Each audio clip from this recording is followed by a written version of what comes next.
اس کے شروع میں بالکل آغاز حمد اللہ واسنا علیہ، پہلے اللہ کی تعریف کی اور اللہ کی ثنا کی، پھر جو امام نے ارشاد فرمایا اس میں ایک ایسا لفظ ہے. اچھا اب یہ خطبہ چونکہ باقاعدہ کوئی لکھ کے رپورٹ تو نہیں کر رہا تھا، لوگ سن رہے تھے، یاد کر رہے تھے، تو اس کے ایک آدھ جملے میں اختلاف ہے، لیکن میں جو پڑھ رہا ہوں اس کو شیخ عباس قمی کی نفس المحموم کتاب سے پڑھ رہا ہوں، پورا خطبہ نہیں، صرف ایک ٹکڑا.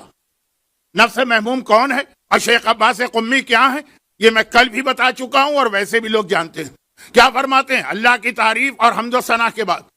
کیا فرماتے ہیں؟ یہی فرماتے ہیں نا کہ اعطینا ستن وفضلنا بسبع، اللہ نے ہمیں 6 چیزیں عطا کی اور 7 کے ذریعے ہمیں کائنات پہ فضیلت دی. اعطینا ستن، اب یہاں عربی ماحول میں مجھے ستہ سبا کی تشریح نہیں کرنا.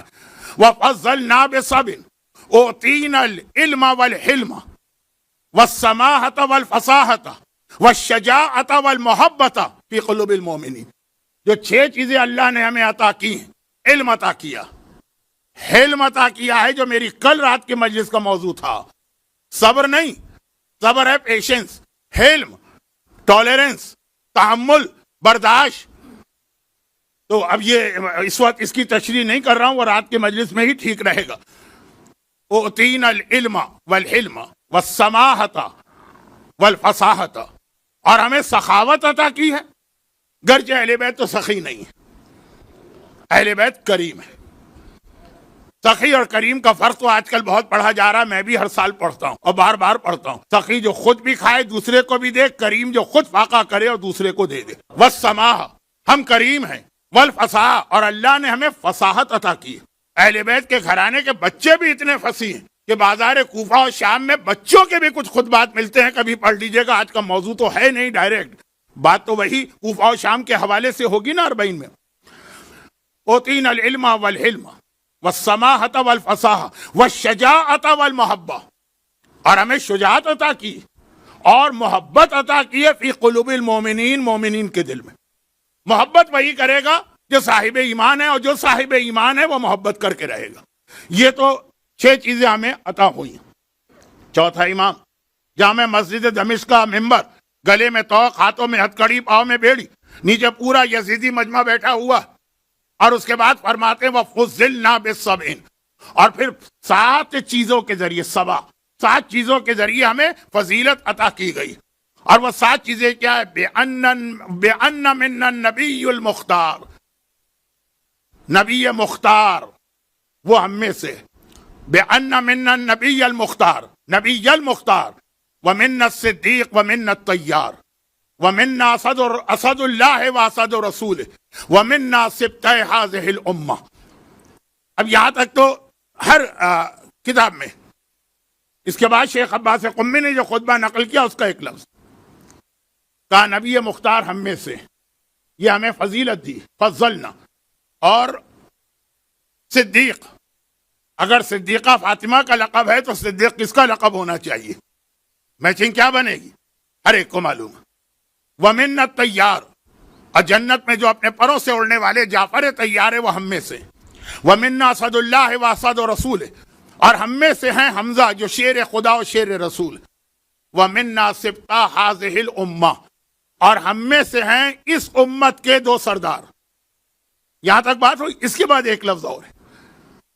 یہ خطبہ دیا گیا ہے 62 ہجرہ میں، آج ہے 44 ہجرہ، 1300 ساڑھے 1300 سال تو ویسے ہی گزر گئے.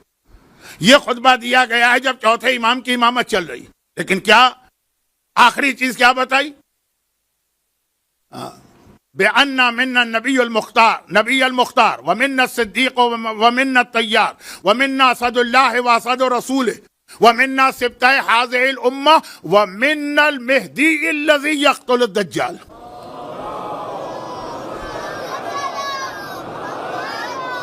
مسجد دمشق کے خطبے کے اندر چوتھا امام، اور وہ اہم ترین خطبہ جس کا اختتام ان مصائب پر ہے کہ مومن تو کیا روئے گا، یزیدی دیواروں سے سر ٹکرا رہے، لیکن اس میں خصوصیت کے ساتھ فرما رہے ہیں اور وہ مہدی بھی ہم میں ہے جو دجال کو قتل کرے.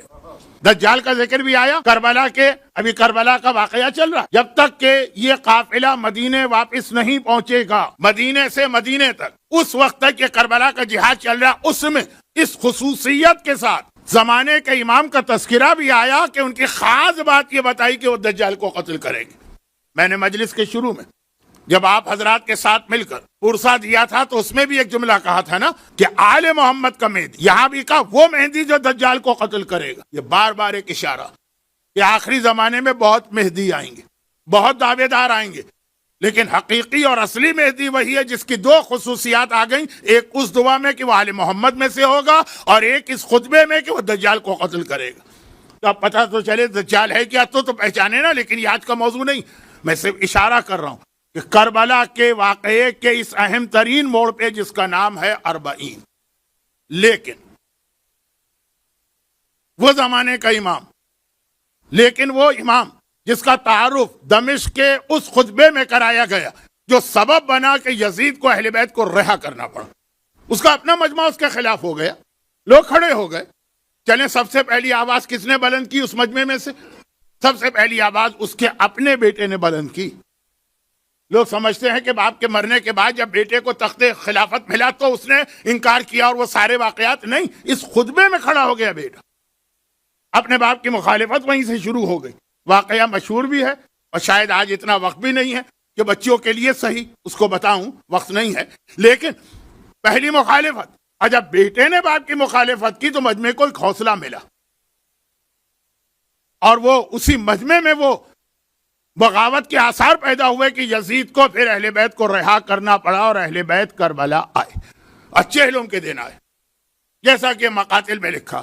لیکن کربلا جب پہنچے تو قیامت تک کے لیے یہ سنت بنا دی گئی کہ کربلا کی زیارت کرو۔ اب میں نے جو پہلی دو آیتیں تلاوت کی ہیں آج کی مجلس میں، تیسری اور چوتھی آیت تو اسی حوالے سے کہ حسین کی فتح و نصرت کا دن، پہلی دو آیتیں وہ زیارت کے حوالے سے کچھ اہم پیغام، اربعین کی زیارت اور اربعین کے پہلے زائر، اربعین نہیں، غلط کہا میں نے، کربلا کے پہلے زائر جابر ابن عبداللہ انصاری۔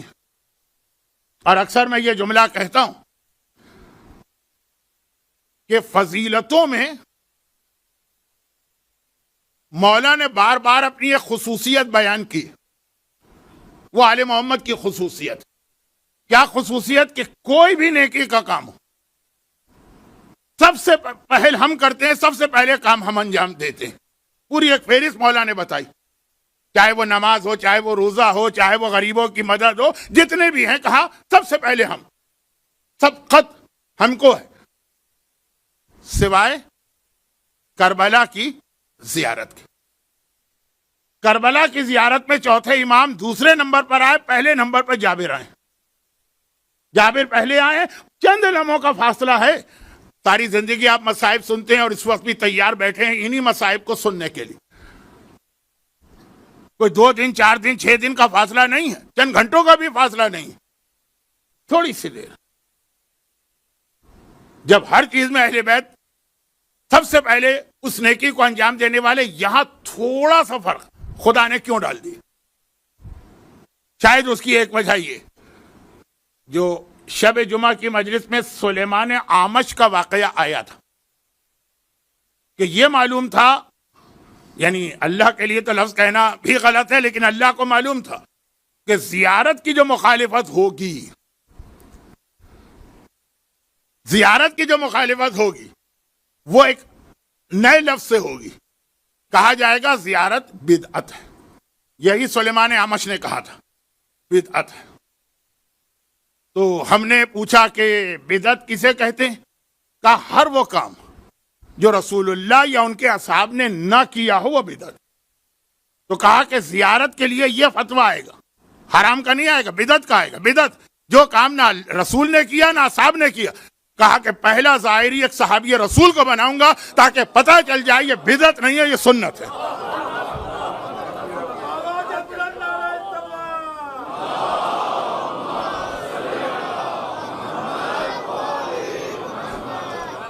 صرف چند منٹ کا فاصلہ تھا، لیکن وہ اس لیے تھا جیسے کوئی قوالی وغیرہ ہے یا کوئی کلام ہے، وہ تو پتہ نہیں روایت میں ہے کہ نہیں ہے، کہ ہے نا کہ جنت میں سب سے پہلے کون عورت جائے گی؟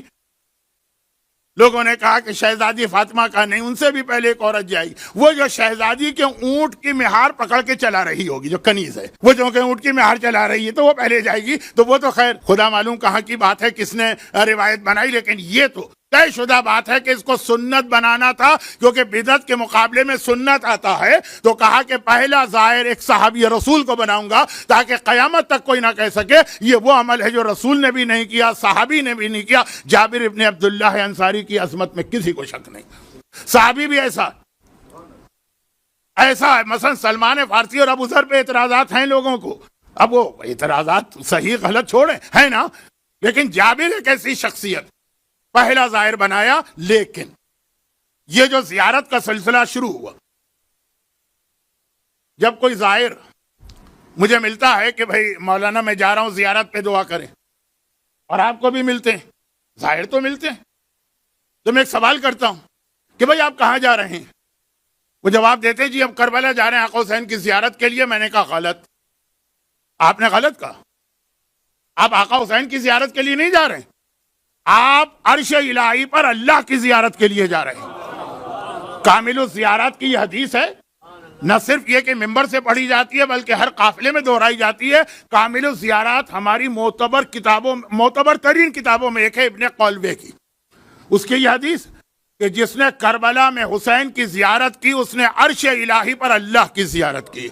یہ ظاہر جو جا رہا ہے نا، یہ اللہ کی زیارت کرنے کے لیے جا رہا، حسین کا چہرہ بھی نہیں، خالی زری۔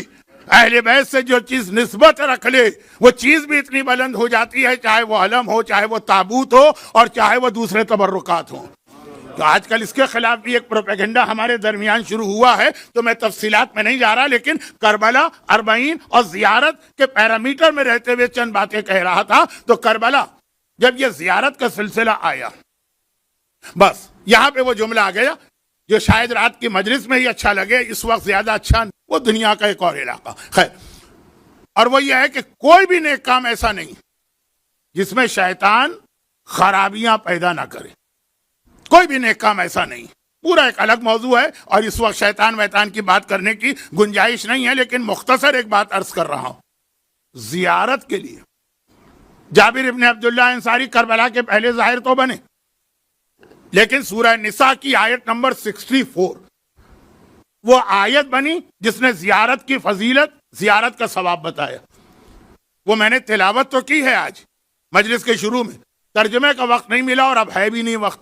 آپ کو معلوم ہے یہاں تو اوقات کی پابندی بہت ضروری ہوتی، تو انشاءاللہ رات کو ترجمہ ہو جائے گا۔ لیکن وہ جو زیارت کی آیت آئی، جیسے اسلام میں ہے نماز، مولا نے سب سے پہلے نماز پڑھی، مگر نماز کی آیت قرآن میں کون سی آئی؟ کہا جائے گا یہ آیت سب سے پہلی۔ رسول اللہ نے حج کیا، لیکن حج کی آیت کون سی آئی؟ یہ آیت۔ جابر نے پہلی اور چوتھے امام نے دوسری زیارت کی، لیکن آیت کون سی تھی جس سے زیارت آئی اسلام میں؟ سورہ نساء آیت 64، اور اس آیت کا پہلا حصہ اور اس کا آخری حصہ ہمیں ایک پورا مقصد بتا رہا ہے کہ زیارت کیسی ہونی چاہیے۔ انشاءاللہ تو اللہ ہر قسم کی زیارت قبول کرے گا، لیکن زیارت کے لیے جا تو رہے، کس طرح جاؤ اور کس طرح واپس آؤ۔ یہ قرآن اشارے ہیں، قرآن اتنا کھل کے تو کسی مسئلے پہ بات نہیں کرتا۔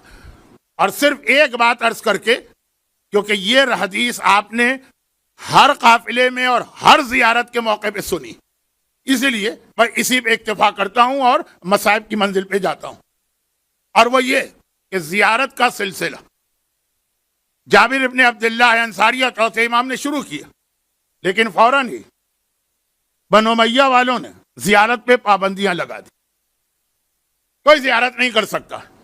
پہلی پابندیاں وہاں سے آئی تھی۔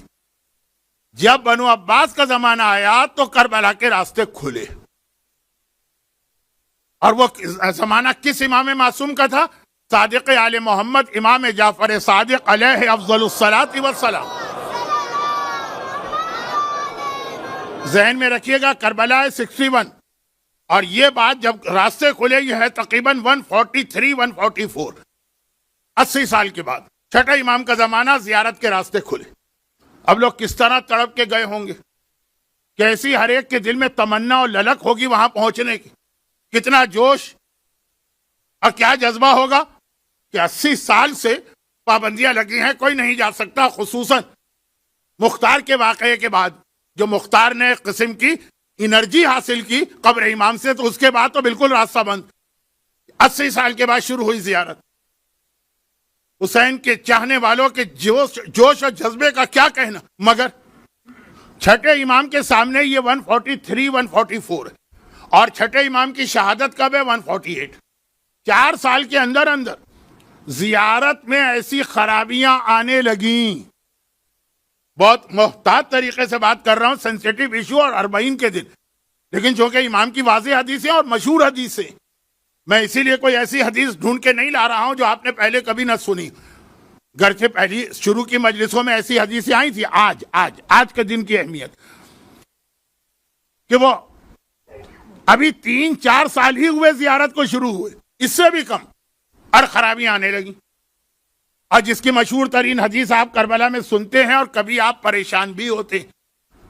اب مسئلہ اس پریشانی کا نہیں، حدیث امام فرماتے کیا ہو گیا ہے تم لوگوں کو؟ تم یہ زیارت پہ جا رہے ہو کہ سیر و تفریح کے سفر پہ؟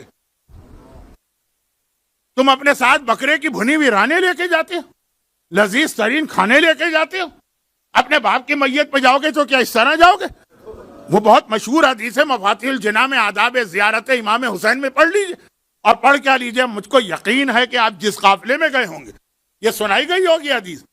میرا اصل جملہ کیا ہے کہ ابھی زیارت شروع ہوئی ہے، اس وقت تو اتنا جوش، اتنا جذبہ ہوگا لوگوں میں کہ ان سے کہا جائے فاقے کرو، بھوکے رہو، پیاسے رہو، اس کے لیے بھی تیار ہوں گے.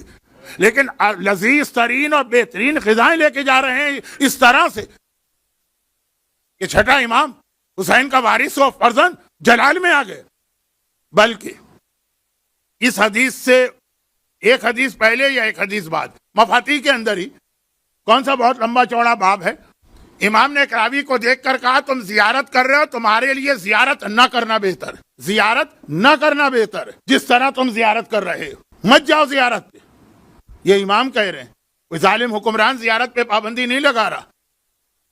ایک واقعہ تو زمانے کا امام کا ہے، بچوں سے کہا زیارت نہیں کرو، وہ رات کو پڑھوں گا، اب وقت نہیں رہا، پڑھنا تھا ابھی بھی. لیکن یہ تو چھٹے امام اپنے خاص صحابی سے کہہ رہے مت جاؤ زیارت پر، اور پھر وہ ایک عام پیغام کس طرح جا رہے. سیر و تفریح کا سفر تم نے بنا دیا. پوری روایت آپ سنتے رہتے ہیں، بس اتنا کافی. تم میرے عرض کرنے کا مقصد یہ کہ کوئی بھی چیز جب شروع ہوتی ہے شروع میں بہت اچھی ہوتی ہے، آہستہ آہستہ ٹائم گزرنے کے بعد اس میں خرابیاں آتی. آقا حسین کی زیارت تو ابھی 4 سال بھی نہیں ہوئے، راستہ کھلے ہوئے، اور ایسی خرابیاں آ گئی کہ چھٹے امام جلال میں آ گئے. تو جب امام کے ہوتے ہوئے اور زیارت بالکل ابھی شروع ہوئی، شیطان نے اس میں جب مداخلت کی ہے، تو کیا آج اتنا عرصہ امام غیبت میں کوئی ہمارے اوپر ایسی اتھارٹی نہیں ہے جس کی بات ہم مان لیں؟ مرجے کو تو ہم مانتے ہی کچھ نہیں ہے. کیا شیطان نے باقی واجبات کی طرح زیارت کو ترک کیا ہوگا؟ نہیں، اس میں بھی بہت چیز ہے. اب وہ انشاءاللہ تھوڑی باتیں رات کو آئیں گی یہ کہہ کر کہ جو قرآن میں آیت آئی ہے زیارت کی، اس سے پہلے والی آیت بلکہ اسی آیت کا شروع کا حصہ اور اس کے بعد کی آیت ایک مکمل پیغام ہے. کس طرح ہم کو جانا ہے کہ ہماری زیارت جابر ابن عبداللہ کی طرح کی قبول زیارت. اور یہ زیارت جو میں نے شروع مجلس میں کہا تھا نا، وہی جملہ کہہ کے بات ختم کر رہا ہوں. اب جو میرے جملے شروع ہو رہے ہیں آپ اسے مصائب سمجھیے اور گریہ کریں یا مصائب نہ سمجھیں، اسی طرح سنتے رہیں، وہ آپ کی مرضی. خطیب آل محمد مولانا اظہر حسن زیدی کوئی بہت پرانی شخصیت نہیں، ہمارے زمانے کی. یوٹیوب پر تو آپ کو ان کے کلپ بھی مل جائیں گے، اگرچہ بہت خراب ریکارڈنگ کے ساتھ، لیکن مل جائیں گے. وہ کچھ جملے کہتے تھے، وہ تاریخ میں اس طرح تو نہیں ہوں گے، لیکن جو واقعات تاریخ میں ہیں ان کو خلاصہ کریں تو یہ کچھ شاعرانہ انداز میں اس طرح بنیں گے. 28 رجب آج چہلم کا پہلا سرا ہے. 28 رجب آقا حسین کو گورنر مدینہ کے پاس جانا ہے. غلام آیا تھا، آقا نے کیا کہا تھا؟ میں رات کو عشاء کے بعد آؤں گا. جو جملہ کل کی مجلس میں رہ گیا تھا مجھے یاد ہے، اس کو مکمل کرتا ہوں.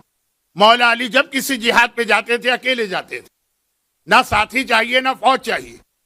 آقا حسین سوائے کربلا کے باقی ہر جگہ اکیلے جاتے ہیں. اس وقت بھی آقا حسین اکیلے تیار ہوئے. امامہ پہنا، ابا قبا بدن پہ ڈالی اور اپنے گھر سے نکلے. بھائی یہ منظر دیکھیے، زینب سوتی نہیں تھی جب تک کہ حسین نہ سوئے. زینب یہ منظر دیکھ رہی ہے. حسین نے زینب سے ابھی کچھ نہیں کہا، تیار ہو کے نکلے. بس زینب نے گھبرا کے انو محمد کو بیدار کیا. چھوٹے بچے تھے، مغرب کے بعد سو گئے. کہا جاؤ، تمہارا ماموں دشمنوں کے بیچ میں اکیلا جا رہا. ایک ماموں کے دائیں چلے، ایک بائیں چلے، اور خبردار کوئی ٹیڑھی نگاہ سے دیکھے تو آنکھ نکال لینا، اور کوئی گستاخی کرے تو زبان کھینچ لینا.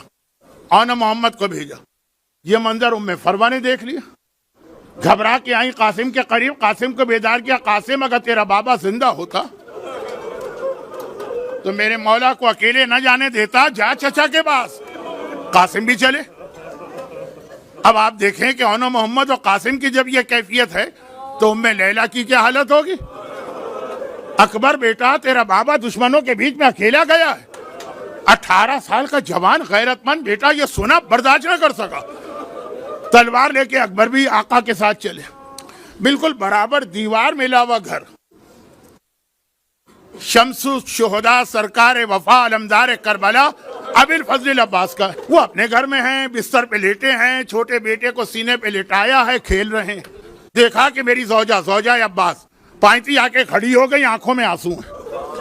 گھبرا کے پوچھا خیریت تو ہے؟ کہا مجھے کچھ پتا نہیں کہ کیا ہو رہا، بس اتنا میں نے دیکھا ہے کہ میری شہزادی زینب صحن مکان میں ننگے سر کھڑی ہوئی دعا مانگ رہی ہے. یہی کہہ رہی ہیں کہ خدا بندہ میرا بھائی خیریت سے آ جا. زینب فریاد کر رہی ہیں، عباس برداشت کر سکتا ہے؟ تڑپ کے کھڑا ہوا شہزادی کیا بات ہے؟ کہا بھیا عباس، دشمنوں کے بیچ میں میرا بھیا اکیلا گیا ہے، اور ایک میں اپنے بھائی کو تجھ سے لوں گی. اسی طرح بھائی بہن کی بات ہوتی ہے نا. عباس چلے. اب ایک عجیب قافلہ چلا.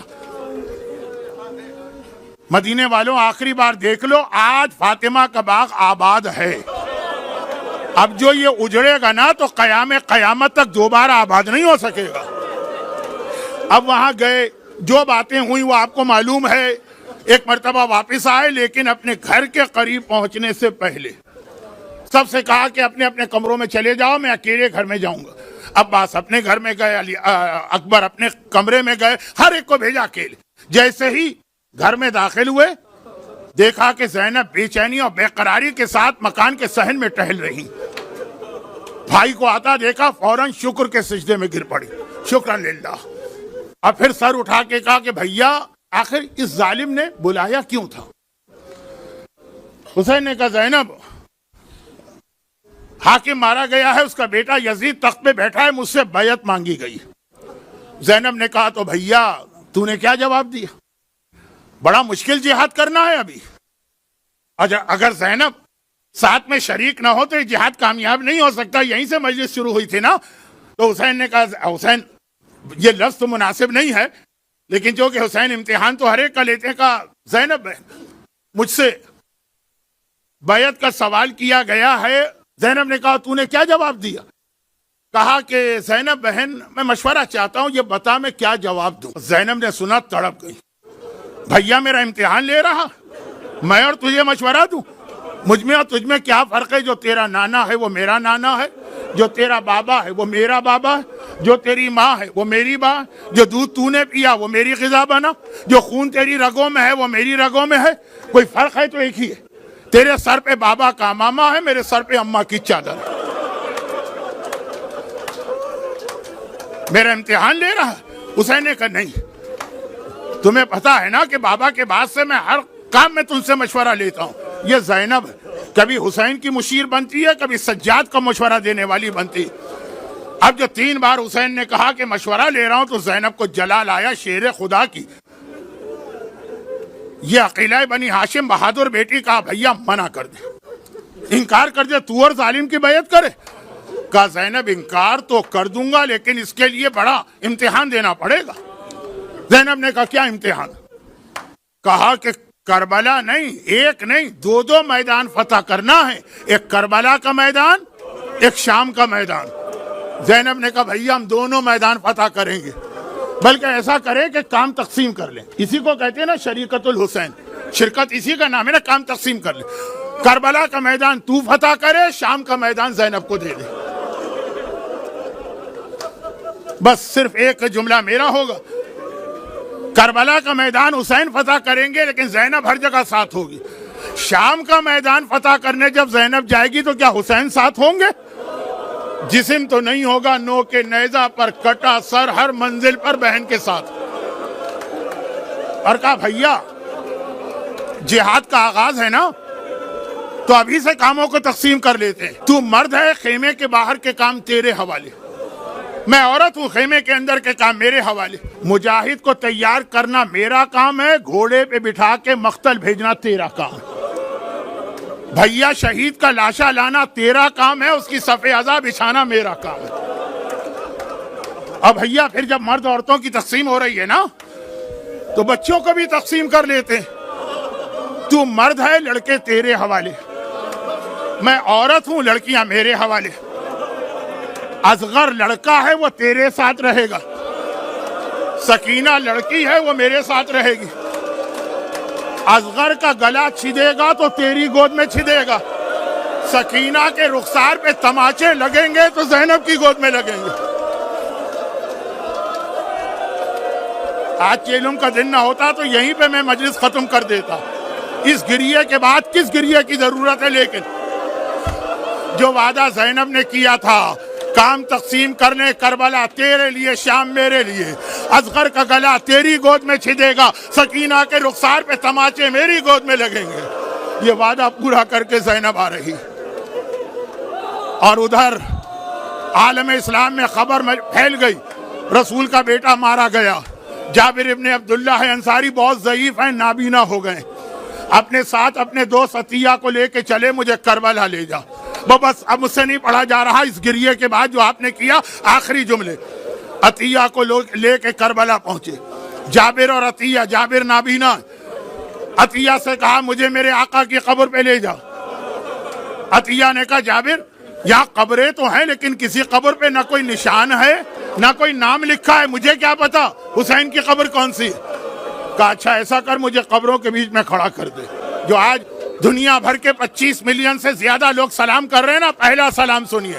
جابر کو قبروں کے بیچ میں کھڑا کیا گیا. جابر نے چاروں طرف دیکھا, السلام علیک یا ابا عبداللہ, السلام علیک یا ابن رسول اللہ. جابر نے سلام کیا, ایک قبر سے جواب آیا, وعلیک السلام یا صاحب جدی یا جابر, اے میرے نانا کے صحابی جواب سلام لو.